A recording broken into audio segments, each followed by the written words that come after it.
Hey guys, welcome to the FitTown show. I'm Coach Andrew with Coach Tony again. We are here for week 3 of our challenge topics, and this week is the protein podcast, the protein show. We're going to be talking about how much protein you should eat, why you need to eat more protein or enough protein each day, how to get enough protein, and all that we're going to break down. So Tony, if you want to kick it off, why does protein even make it into one of the 4 wildcard weeks? Why is it even important to focus on this for a period of time? Yeah, so protein is one of our main macronutrients, protein, carbs, and fat. And probably people are wondering, like, well, why not just go like low carb or low fat as most of the diets typically do? And what we find with working with our clients is that a lot of the problems can be solved by focusing on upping their protein intake. So they have these diets that are high in processed foods and stuff that's sneaky high in fat, sneaky high in carbs, and you don't even realize how many calories you're actually taking in with some of these foods. Whereas when you can switch to more of full meals, homemade meals, stuff that has a good protein and vegetable, as we've been recommending throughout the challenge, you tend to up that protein and you tend to push out some of that other stuff. Yeah. So by bringing protein into the picture and making it a focus of our challenge and actually quantifying that, we can hopefully push out some of that other stuff that may be sneaky and shouldn't really be there. Yeah, and the other thing is, the reason we give this week the specificity of tracking grams of protein, giving people individual goals for themselves, is the rest of the challenge we're saying, okay, just build all your meals around protein and vegetables. And again, to your point, if our mindset on that is not that we couldn't dial in people's nutrition more than that, but our mindset is if we simplify it to just those 2 things at every meal, that it's going to push out a lot of the bad stuff. And our goal with this week is to get specific with it. So when someone's saying what's a lot of protein to one person isn't a lot of protein to another person, right? So for one person, they might be having, half a chicken thigh or something at their meal and thinking that's a lot of protein. And then for someone else, they're having 3 chicken breasts at their meal thinking that that's a lot of protein. So we're going to get specific with it, and we're going to tell you guys, what we would recommend in terms of numbers that you can individualize to you, not only just for the challenge, but how we do it with our nutrition clients as well. Yeah, and I think one of the most common problems we run into is undereating and chronic undereating. So when people look at the protein intake, it actually helps kind of up everything they're eating, because then they're like, okay, well, I need more protein. Okay, well, now I have to build a meal because I'm not just going to eat like chicken all day, so now I'm going to have more vegetables, and they end up just eating what's kind of right for them rather than just chronic undereating. Yeah, and protein's one of the hardest things to overeat in that sense. Like, it's one of those things that's going to really naturally tell you when you've eaten enough. Whereas a lot of these packaged foods that are more heavy in fat and carbs, you could eat what seems like an endless amount, whereas it's really hard to do with protein if you're having foods that have a large percent of the calories in protein. And we'll talk about some trap foods in there that are labeled as high protein but aren't really high protein foods. And some of you guys are going to realize why you tend to overeat those foods even though they are actually labeled or marketed as high protein foods. Let's also talk about like the why behind protein in terms of our bodies, right? So every cell in the body contains protein, and protein aids in the building and repair of not just like bones, which most people think of, but cartilage and skin and organs. Protein is key in a lot of our hormone balance and a lot of things like that. So protein really is the building block of the body. Amino acids are part of proteins.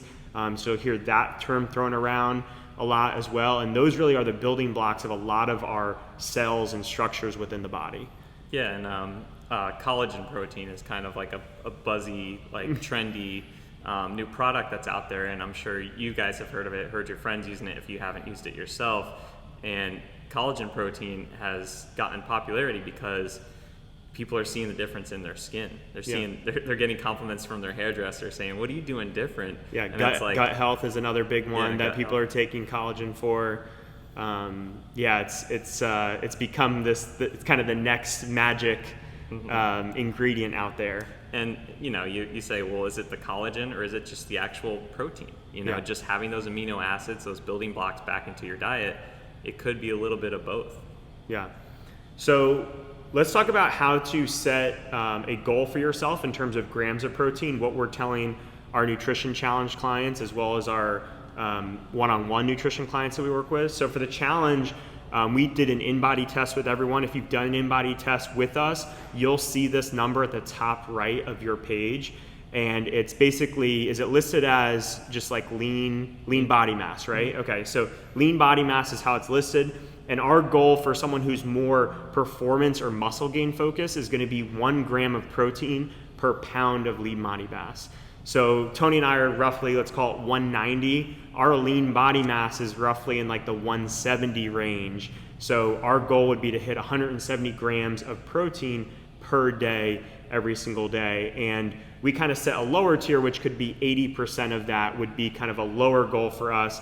Maybe if we're having a bad day, we're under eating that day, we still want to try to get in that 80 to 100% range. Now, if someone's more general health, general weight loss, they can bring those numbers down a little bit. Also depends on the size of their frame. If you're a bigger frame individual, you can go lower. If you're a smaller frame individual, you may want to go higher with these. But roughly you want to go 80% of that lean body mass number, or 60% would be kind of a nice minimum threshold that no matter what, you get at least 60% of your lean body mass in grams of protein each day. Yeah, and also know where you've kind of been before. Like if you've just never had protein in your diet, just start at the 80%. Yeah. Like that's what we really try to do with this challenge too, is like through water intake, sleep, like give you guys some things that you can like, let's get to the first step before we just try to go all the way with it, because even the first step is better than nothing at all. Yeah, and another framework you can use is percent ratios. So generally with our nutrition clients, our one-on-one nutrition clients, we're using a ratio of every calorie they consume should be broken down into 40% carbs, 30% fat, 30% protein. So if you had 2,000 calories in a day, that was your goal, and 30% of that is protein, then you're basically talking 600 calories worth of protein per day. There's 4 calories in each gram, so it's actually 150 grams of protein in a day for someone whose goal is 2,000. I did that. That was some good math. No notes here, okay. I don't know how I pulled that off, but 150 grams in a day for someone who has a 2,000 calorie goal and is looking for that 30% mark. So you could play around with the numbers. You can kind of do the math on both ends and see where it falls, and then maybe choose something in the middle. But again, the key is that we're getting a good amount of protein every single day. Yeah. And that's, like we said, hopefully going to bring down the ratios of some of that other stuff where you're like, oh, wow, I was eating 60% calories from carbs or fat, you know, and hopefully it'll just balance it out a little bit better. So let's talk about what are some of the higher protein foods out there, because, again, there's a lot of confusion out there of what's labeled high protein and what is actually high protein. So we want to give you guys some reference points here to go off of. Your highest protein foods are almost always going to be your animal products, your animal type foods. So things like a chicken breast is one of the biggest bang for its buck. For a 4-ounce chicken breast, you're going to get about 35 grams of protein in that 4 ounces. That's a lot of protein for not a huge quantity. Something like a fish, like a salmon, a snapper, it's going to be closer to 25 grams for that same 4-ounce amount. And then if we're talking about like a ground beef, this is where you guys have to pay attention to your protein to fat ratios. It's on the label of your product. So the numbers that you see there are like 70-30 ground beef, 80-20, 90-10. That's actually telling you the amount of lean tissue versus fatty tissue. So the second number is the fat. So a 70-30 is higher in fat. It's got 30% fat content, whereas like a 90-10 only has 10% fat content. So for those, you're talking 70-30 only has about 15-16 grams of protein for that 4 ounces. Whereas if you go up as high as like 90-10, 95-5, you're talking more in that 25 gram range. So closer to that fish, but still not quite as high as your chicken breast. So one of the things you got to think about with any type of animal protein is how much fat do I want to have and how much fat do I need to have to make that thing enjoyable for me as well. That's the trade-off that we're kind of always towing that line is getting enough fat where I really enjoy and look forward to this, but it's not so much that I'm actually consuming, more fat for my goals and not enough protein. Yeah, and like you said, it's kind of hard to overdo meats unless you have like that fats with it. It kind of keeps you eating it a little bit. You know, Yeah, the 70-30 you can definitely overdo. You also could pay attention to what fats are you adding, right? Like if you added, if you had an 80-20 and then you cook it in butter or olive oil, you can certainly go overboard. Whereas if you have something like a chicken breast or you have something like shrimp or a lot of seafood tends to be leaner, you could cook that in a decent amount of fat and still be okay in those things. And that's really where in our challenge we try to keep it really simple, right? Like have a little bit of fat in there, have some vegetables with it, don't worry too much, but let's figure out for this week only how much protein is in there as well. All right, so let's talk about the myth of high protein foods. This is where a lot of people get stuck, and a lot of times I see this with snacks more so than anything, is people are having what they would consider a high protein snack, but then that high protein snack is actually making them really full, and it's actually not that much protein when you compare it to something like a chicken breast, right? So we already said a chicken breast has 35 grams for 4 ounces. Now, a lot of people would have been told and consider things like nuts or nut butters as high in protein, but actually a 2 tablespoon serving, which is a main serving size for nut butters, usually only has 5 to 6 grams of protein. So if you have like a couple tablespoons, maybe even overdo it, you have 3 or 4 tablespoons of a nut butter with like a big apple, and that's like a good filling snack for you, you've only had 10 grams of protein for a decent amount of calories, and something's gonna fill you up pretty good. So you have to look at the trade-off of what you could have had instead for the protein that you're getting with this thing. I mean, there's even some protein bars out there that are called protein bars that have max 10 grams. Yeah. And it's like, that's kind of towing the line of what you should consider an actual protein supplement to be labeled as one. I know I've seen yogurts labeled as like protein yogurts, and it's like less than 10 grams. So these are those things that are just like, it's a lot of quantity. You're getting a lot of calories, but you may not be getting as much protein as you think. Yeah, bars and yogurts are good examples where like a Quest bar is actually one of the better ones if you're talking just protein, because it's like 20 grams of protein for like 200 calories. A Perfect bar, which we care and we like, is not necessarily super high in protein, because yes, it has 15, 16 grams of protein, but it's more higher in calories. It's like 300 plus in calories. So if you look at that ratio, it's still not great. Now, if you get your protein elsewhere throughout the day, you have some chicken breast, you can do with a Perfect bar and be okay. But if you're trying to make up for lack of protein in other meals, that's not going to be the thing to catch you up. Some other foods that you got to think about is like cheeses. Cheeses are another one that's been sold as a high protein food, which isn't super high in it. And then beans and legumes, or even like lentil pastas, things like that. Those can kind of go either way. So if you were going to have a side dish of sweet potatoes and you replace that with beans and legumes, that's going to be a higher protein food than a sweet potato, and even a little less on the carbs. So it's actually, could be a better option for some of you guys. But if you're having that thing instead of a chicken breast or instead of another higher protein food, then you've added a lot of volume for not a lot of bang for your buck in terms of protein. Yeah, and you said something there that I think we need to kind of hit on a little bit more, and that's being balanced throughout the day. I think it's really important that people are kind of planning this out. They have, like we said, the 3 meals of protein and veggies throughout the day that can help spread this out. The last thing we want is people getting to dinner and being like, oh, I've only gotten 20 grams today, it's time for another 80, and then just try to down as much chicken as possible. Yeah. Because as we know, our body can only digest so much protein at one sitting as it is. So I'd say that's around that 20 to 40 mark, depending on the size of you. 40 for a bigger person, 20 for a smaller person, of how much you can actually take in before your body just kind of rents it and gives it back.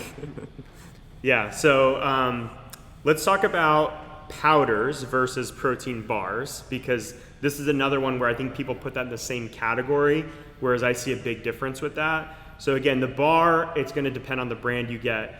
With the powders, they tend to be better on average than the bars. Like a Scent that we carry in the gym, is a scoop of that is 120 calories, and you get 25 grams of protein. So it's like very little calories for the protein you get. It's almost all protein, right? If you do that math. And if you want to, torture yourself and do that in water, then you can do that. You can add some almond milk or some fruit to that and still be doing pretty good compared to a lot of the bars out there. So I think that's a big difference for a lot of people. I think most people, if you're not really adept at reading labels and stuff, your better bet is just to opt for protein powders over bars as a general rule of thumb. Oh, for sure. Yeah. And when it comes to the protein powders, look at the ingredients list. Andrew and I will tell you the ones we take. So we take Ascent protein that we sell at the gym. They also have a recovery water, which I don't know how they put that together. It's like magical. So good. 25 grams or 20 grams of protein per drink, and it's just like water, flavored water. We also use the Sports Research collagen protein, which comes in chocolate or vanilla flavors. They're really good. Collagen can typically be a little bit like, I don't know what you would call it. Chalky. Or, harder to mix, I'd say. Yeah, especially in like cold. So like if you have a protein shake with collagen protein and it's in cold liquid and you let that sit for like 20 minutes while you go do something, it's gonna get like bumpy. Yeah. And rather than if you just mix it right away and take it. So just notice that with like collagen proteins that it will bunch up on you. When Andrew and I, we like to do like a hot chocolate at the end of the night to beat like those sugar cravings. Just do hot water, pour it in there, do a little stick blender to mix it up with the chocolate protein, and it's like having a hot chocolate. Yeah, I mean, I 99% of the time just do NutriBullet now because we have one at the gym, we have one at home. So that's my go-to, and none of these that we're talking about will be clumpy at all. If you have like a blender, an immersion blender, those things will crush that pretty quickly. It's more of if you're trying to spoon it in, or even a shaker bottle is not as good as like a blender or an immersion blender on that. I want to circle back to the proteins because the other place that I think people get stuck is that they get stuck eating the same types of protein all the time. And generally what we see as the pattern with this is that people have been told red meat is bad, pork is bad, beef is bad. So what they do is they basically only eat chicken breast and really lean fish. And based on the research I've done for a while now, just looking at different articles, different studies, to me, grass-fed beef is one of the healthiest foods out there. Grass-fed red meat beef is one of the best things you can find. It's not just on par with chicken or fish, but I think there's an argument that it's actually healthier for you than those other things. So I would actually really encourage people that are not eating like a good quality grass-fed ground beef, bison, venison to start eating those things. You're gonna get a lot of nutrients that you won't get in those other types of meats, and it's gonna expand the types of foods that you have. So I think as long as you're getting quality versions of those other types of meats, then it's gonna just make your life so much easier and so much more enjoyable to eat some different kinds of proteins. Yeah, and just remember what you eat eats is what you eat. So, you gotta get stuff from good sources, wild caught fish, grass-fed beef, free-range chicken. You got to think about what your animal has been fed before you eat it. Otherwise, you're just taking in the antibiotics and stuff they've been fed too. Yeah. All right, so let's talk about some of our favorite protein snacks because we kind of bashed a few things, but let's talk about some of the good go-tos. So mentioned some protein shakes as a good option. Quest bar is a decent protein bar, but beef jerky is a good one that a lot of people don't really think about. That you can get a lot of protein for very minimal calories. Another one of my favorites that I kind of go on and off with, but found them at the grocery store recently, is Epic brand makes a baked pork rind, which actually has really good macros. It's not super high in fat. I think it's got 0 carbs and it's got a ton of protein, and they're delicious. Another one is Greek yogurt. So Greek yogurt is kind of similar to your ground beef in that it has a lot, they're not necessarily labeled the same way where you have 70-30, 80-20, 90-10, but you can get Greek yogurt that's very high in fat, which isn't always a bad thing if you're just talking like general health. But if you're talking about getting your protein up, you want to pay attention to just how much fat is in there and how many calories are in there if you're trying to really treat it as a high protein substitute for you. Because as Tony mentioned earlier, it could be 5 or 6 grams in a little container, and it could be 15 or 20. There's some higher protein Greek yogurts out there that have a really good bang for their buck for protein. Yeah, and actually I've been kind of hacking my protein lately is taking the Ascent, because it does mix so well, putting some Ascent protein in my yogurt, coconut milk yogurt. Yeah. It's been really good. So that's just an extra way to get some protein in the yogurt. A lot of our members do it with oatmeal as well. That's one of their go-tos in the morning. They want something that feels breakfasty but still want to get that good chunk of protein in, and they'll mix their protein powder in with the oatmeal. Probably don't want to go full scoop because that kind of throws off the ratios, but you can get a good 1/2 to 3/4 scoop in with some oatmeal and get some protein in there. Yeah, so like on the topic of kind of like homemade treats that you can make, like stuff that's easy, right? Because as we're saying, like necessarily like the meats and stuff aren't always easy to get, easy to make. But you could make some treats like in advance. You could do homemade jerky. Yeah. Right. You could also do like egg muffins or egg balls. Yeah. Shannon makes like sausage and egg balls that are just amazing with cheese, and it's like you get 5 or 6 grams per ball, and that's something you can do at home. You can make peanut butter balls, as long as you're kind of adding the protein to it again to get that protein up. It's not just peanut butter. Yeah. Deli Meats, another really good one, really good portable option that you can get. Tends to be pretty lean as well. Bone broth is another one. Like if you're someone that wants to kind of go for the real deal collagen shake, you can just have bone broth. And I think Rose had told me this version a while ago, which is like blend it with like avocado and garlic, so you kind of get this like savory bone broth smoothie, which is way better than it sounds. It's really good. I'll try that. But yeah, that's kind of the main protein options that have a really good protein percentage in them.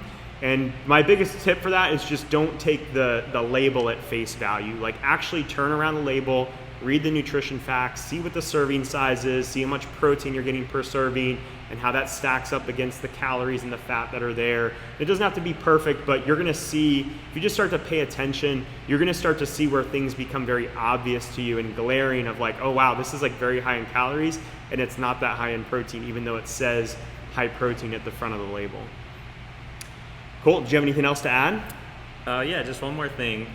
When it comes to protein week, I love how it gives us like this intention about our day, which we've talked about this whole time through the challenge. But like my favorite thing for protein is leftovers. Like having that thing that you've had the night before, or something that's been prepped. It could be being like, oh, I need to get a meal prep service so I could have a good lunch every day with some protein in it, right? So it's these things about protein week that I really like, that it makes you kind of think about some like lunch and plan it, and not just letting it just like happen by happenstance. Just you have it planned out. Yeah, I definitely notice where when we track protein, I have to get a good chunk at every meal. If I lose that intentionality at any given meal, then I start to feel very behind with it, and it's playing catch up the rest of the day. For sure. All right, well, thanks for joining us, guys. We'll see you again for week 4 next week, and thanks for joining.